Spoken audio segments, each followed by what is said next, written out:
शहर संगरपुर की रातें अक्सर खामोश होती थीं, लेकिन उस रात हवा में कुछ अजीब सा बोझ था, जैसे अंधेरा खुद किसी राज को छुपा रहा हो। रात के करीब 11 बज रहे थे जब पुराने बाजार के कोने पर एक किन्नर की मैयत रखी हुई थी। उसका नाम चमेली था। चमेली शहर की मशहूर किन्नर थी। लोग उसे कभी दुआओं के लिए बुलाते थे और कभी उससे घबराकर दूर रहने की कोशिश करते थे। कहते हैं किन्नर की मौत आम लोगों जैसी नहीं होती और उनकी अंतिम यात्रा और भी ज़्यादा अजीब होती है। उस रात संगरपुर की गलियों में सिर्फ 4 लोग उस मैयत के साथ थे। रहमत, जो पुराने कब्रिस्तान का देखभाल करता था। इमरान, एक जवान लड़का जो पैसे के लिए कोई भी काम कर लेता था। रफ़ीक, रिक्शा वाला जो अक्सर रात को लोगों को छुपाकर इधर उधर ले जाता था। और एक और किन्नर नरगिस, जो चमेली की सबसे करीबी दोस्त थी। हवा ठंडी थी, लेकिन सबके चेहरों पर पसीना था। नरगिस धीमी आवाज में बोली, याद रखना, जब हम कब्रिस्तान पहुंचे कोई पीछे मुड़कर नहीं देखेगा। इमरान हंस पड़ा। अरे बाजी, मैयत को दफन करना है, कोई हॉरर फिल्म थोड़ी चल रही है।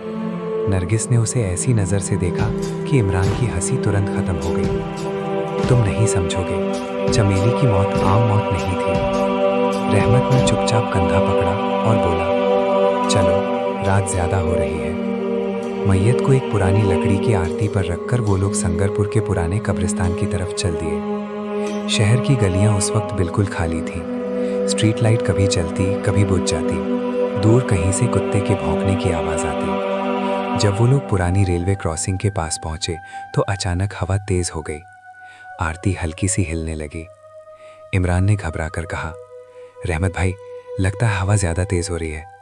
रहमत ने बस इतना कहा, चुप रहो और चलते रहो। लेकिन तभी एक अजीब सी आवाज़ सुनाई दी, ताली की आवाज़। सब एकदम रुक गए। किन्नर जब खुश होते हैं तो ताली बजाते हैं, लेकिन यहाँ तो सिर्फ एक मैयत थी। इमरान की आवाज़ कांप गई, ये किसने ताली बजाई? नरगिस ने आंखें बंद करके कुछ पढ़ना शुरू कर दिया। मत सुनो, बस चलती रहो। लेकिन फिर से ताली। इस दफ़ा आवाज़ बिल्कुल करीब से आई। रफ़ीक ने डरे हुए लहजे में कहा, कसम से ये आवाज़ आरती के अंदर से आई है। सबके जिस्म में सर्दी की लहर दौड़ गई। इमरान ने घबराकर आरती की तरफ देखा। कफन बिल्कुल सीधा पड़ा था, लेकिन एक पल के लिए उसे लगा जैसे कफन के नीचे कोई हिल रहा हो। रहमत भाई, मैयत हिली है। रहमत गुस्से से बोला, पागल हो गए हो क्या? मगर तभी अर्थी जोर से झटकी। सब लोग पीछे हट गए। कफन के अंदर से धीमी सी आवाज आई, ताली बजाओ। नरगिस की चीख निकल गई। चमेली वापस आ गई। इमरान का दिल जोर जोर से धड़क रहा था। ये मुमकिन नहीं। रहमत ने हिम्मत करके अर्थी के पास जाकर कफन का कोना उठाया। अंदर चमेली का चेहरा नजर आया, लेकिन उसकी आंखें खुली हुई थीं। और सबसे ज्यादा डरावनी बात, उसके होठों पर एक अजीब सी मुस्कान थी। रहमत का हाथ कांप गया। ये कैसे हो सकता है? चमेली की लाश बिल्कुल सीधी पड़ी थी, लेकिन उसकी आंखें सीधा रहमत को देख रही थीं। अचानक उसके होठ हिले। तुम लोग मुझे अकेला क्यों छोड़ रहे हो? इमरान जोर से चिल्लाया। भागो! सब लोग भागने लगे, लेकिन नरगिस वहीं खड़ी रह गई। उसकी आंखों से आंसू बह रहे थे। चमेली, तुम्हें सुकून नहीं मिला? अचानक चमेली की लाश सीधी बैठ गई। उसकी गर्दन धीरे धीरे एक तरफ झुकी। उन लोगों ने मुझे मारा था। हवा और तेज हो गई। पेड़ों की शाखें जोर जोर से हिलने लगी। नरगिस ने पूछा, कौन लोग? चमेली की आंखें खून जैसी लाल हो गई, जो मुझे जिंदा जलाना चाहते थे। इमरान और रफ़ीक दूर से सब देख रहे थे। इमरान ने कहा, रहमत भाई, यहाँ से चले, वरना हम भी मर जाएंगे। लेकिन रहमत हिल भी नहीं पा रहा था। चमेली की आवाज और भयानक हो गई, जिसने मुझे मारा वो सब आज मरेगा। अचानक अंधेरे से 3 साए निकलकर रोड पर आए। वो सांगरपुर के कुछ बदमाश थे, जिन्होंने कुछ दिन पहले चमेली को बहुत जलील किया था। उनमें से एक हंसकर बोला, अरे, यहाँ तो मैयत की पार्टी चल रही है। मगर फिर उसकी नज़र चमेली पर पड़ी और उसकी हंसी जम गई। ये तो मर चुकी थी। चमेली धीरे धीरे अर्थी से उतर गई। उसके पाँव जमीन को छू भी नहीं रहे थे, जैसे वो हवा में चल रही हो। बदमाश घबरा गए। ये क्या है? चमेली ने ताली बजाई। ताली। अचानक हवा में अजीब सी चीखों की आवाज़ गूंज उठी, जैसे कब्रिस्तान की रूहें जाग गई हों।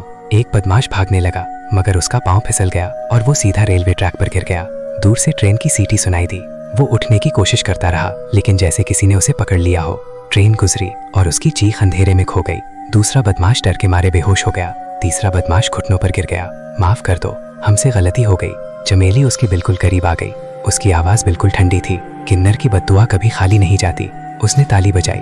अचानक बदमाश की चीख निकल गई। उसका जिस्म अजीब तरीके से मुड़ गया, जैसे किसी ने उसे हवा में मोड़ दिया हो। फिर सब कुछ एकदम खामोश हो गया। हवा रुक गई। अंधेरा फिर से वैसे ही हो गया जैसे पहले था। इमरान, रफीक और रहमत डरे डरे वापस आए।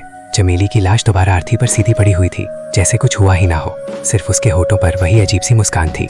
नरगिस ने धीरे से कहा, अब उसे सुकून मिल गया है। सुबह जब सांगरपुर के लोगों को ये सब पता चला तो सब हैरान रह गए। 3 बदमाश अजीब तरीके से मरे हुए मिले और चमेली की मैयत कब्रिस्तान में बिल्कुल आराम से दफन थी। लेकिन सांगरपुर के लोग आज भी कहते हैं, अगर रात को पुरानी रेलवे क्रॉसिंग के पास गुजरो तो कभी कभी अंधेरे में ताली की आवाज सुनाई देती है और हवा में एक धीमी सी आवाज गूंजती है, ताली बजाओ।